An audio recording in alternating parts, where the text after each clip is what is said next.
Bitcoin, we hardly knew you, but you will occupy. Hold on. I mean, listen, I've got a couple things I want to say here. This is not the funeral for Bitcoin whatsoever. So follow me over here to the thing. I'm going to tell you what's going on here.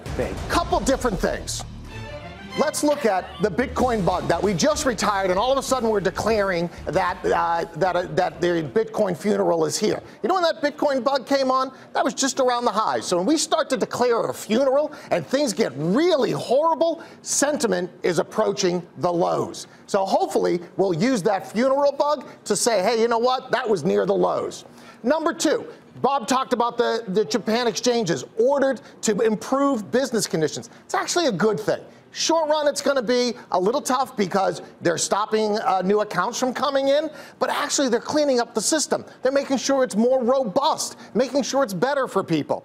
And then finally, there was news today that Mt. Gox is going into rehabilitation, and they're going to distribute the rest of the $1 billion worth of Bitcoin.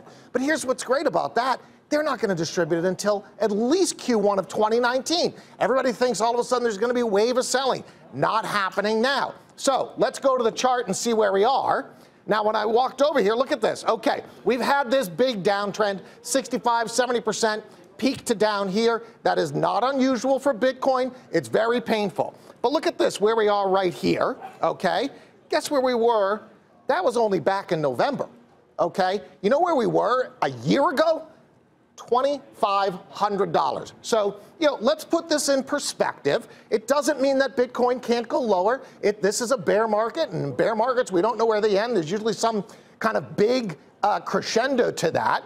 But this is by no means the funeral for Bitcoin. So, BK, when you look at that middle circle, the middle level that you just plugged in there, that's roughly December, early on December. That's when Bitcoin futures, correct me if I'm wrong, started trading, and then about 17 days later, we see the peak in Bitcoin, and we haven't seen that be resurrected, or we haven't seen that lower trend line be broken.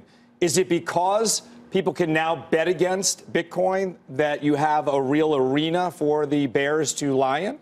No, I don't think so. There's not enough trading in the Bitcoin futures to really, I mean, it's increasing, but to really put that kind of pressure on them. They're cash settled. There's a little bit difference there. I mean, we had a confluence of a couple different things. Remember, we had tax selling. Remember that we had a couple of these hacks. And then also remember that we've had $10 billion of new money go into ICOs. To me, the ICO market looks like that right now. Looks like December where we put up the Bitcoin bug.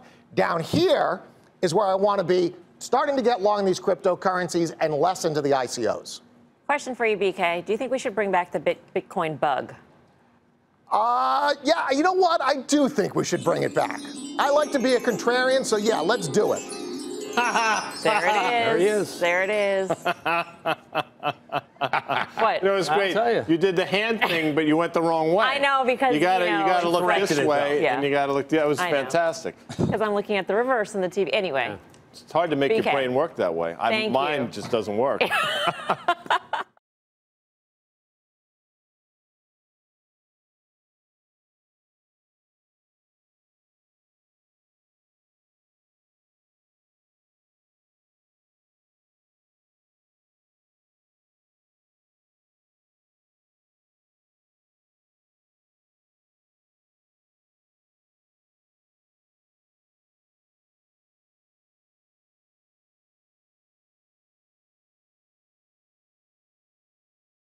Hey there, thanks for checking out CNBC on YouTube. Be sure to subscribe to stay up to date on all of the day's biggest stories. You can also click on any of the videos around me to watch the latest from CNBC.